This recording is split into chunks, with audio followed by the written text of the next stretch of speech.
नमस्कार, ये आकाशवाणी पटना है। अब आप खालिद रशीद से प्रादेशिक समाचार सुनिए। केंद्रीय कपड़ा मंत्री गिरिराज सिंह ने कहा है कि सरकार कारीगरों और बुनकरों को कच्चे माल से लेकर बाजार तक की सुविधा उपलब्ध करा रही है। नई दिल्ली में आज 43वें भारतीय अंतर्राष्ट्रीय व्यापार मेले IITF में मंत्रालय के मंडप का उद्घाटन करते हुए श्री सिंह ने कहा कि यह मेला कारीगरों को एक बड़ा मंच प्रदान करता है। उन्होंने कहा कि इस वर्ष भगवान बिरसा मुंडा की 150वीं जयंती के अवसर पर मंडप में जनजातीय थीम पर विशेष हथकरघा और हस्तशिल्प उत्पाद रखे गए हैं। बिहार विद्यालय परीक्षा समिति ने सक्षमता परीक्षा 2024 के द्वितीय चरण का परिणाम घोषित कर दिया है। समिति के अध्यक्ष आनंद किशोर ने आज परिणाम समिति की वेबसाइट पर जारी किया। 23 अगस्त से 26 अगस्त तक आयोजित परीक्षा में कुल 65,716 शिक्षक सफल हुए हैं। कक्षा 1 से 5 तक के लिए आयोजित सक्षमता परीक्षा में 54,840 उम्मीदवार उत्तीर्ण हुए हैं। अभ्यर्थी आवेदन संख्या और जन्म तिथि के आधार पर समिति की आधिकारिक वेबसाइट www.bsebsakshmta.com पर परिणाम देख सकते हैं। विधान परिषद की तिरहुत स्नातक सीट पर 5 दिसंबर को होने वाले उपचुनाव के लिए नामांकन की प्रक्रिया जारी है। 18 नवंबर तक उम्मीदवार नामांकन दाखिल कर सकते हैं। जानकारी के अनुसार अभी तक जदयू के अभिषेक झा, आरजेडी के गोपी किशन, निर्दलीय उम्मीदवार राकेश रोशन, जनसुराज के डॉक्टर विनायक गौतम समेत 8 उम्मीदवारों ने नामांकन का पर्चा दाखिल किया है।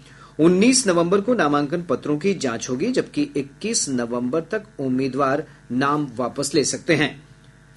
राज्य में पैक्स चुनाव के तीसरे चरण के लिए नामांकन की प्रक्रिया आज से शुरू हो गई है। बिहार राज्य निर्वाचन प्राधिकार के अनुसार नामांकन की प्रक्रिया कल तक चलेगी। नाम वापसी की अंतिम तिथि 22 नवंबर निर्धारित है। इस चरण के लिए मतदान 29 नवंबर को होगा। वहीं चौथे चरण में 1 दिसंबर को होने वाले मतदान के लिए कल से नामांकन की प्रक्रिया शुरू होगी। प्रादेशिक समाचार आप आकाशवाणी पटना से सुन रहे हैं। पश्चिमी परिसंचरण के प्रभाव से राजधानी पटना समेत राज्य के अधिकांश भागों के न्यूनतम और अधिकतम तापमान में कमी दर्ज की गई है। मौसम विभाग ने कहा है कि पिछले 24 घंटों के दौरान बांका राज्य का सबसे ठंडा स्थान रहा, जहां का न्यूनतम तापमान 12.9 डिग्री सेल्सियस दर्ज किया गया। विभाग ने अपने पूर्वानुमान में कहा है कि अगले 2 दिनों के दौरान तापमान में 2 से 4 डिग्री सेल्सियस तक की कमी हो सकती है। इधर विभाग ने पश्चिमी चंपारण, पूर्वी चंपारण, गोपालगंज, सीवान, किशनगंज, अररिया समेत राज्य के उत्तर पश्चिम और उत्तर मध्य भागों में अधिकांश स्थानों पर अगले 2 दिनों तक सुबह और शाम के समय अत्यधिक घना कोहरा छाये रहने की संभावना को लेकर ऑरेंज अलर्ट जारी किया है। विभाग ने कहा है कि इस दौरान अन्य स्थानों पर भी घना कोहरा छाया रहेगा। आज राष्ट्रीय प्रेस दिवस है। यह दिन प्रतिवर्ष 16 नवंबर को स्वतंत्र और जिम्मेदार प्रेस की भूमिका को रेखांकित करने के लिए मनाया जाता है।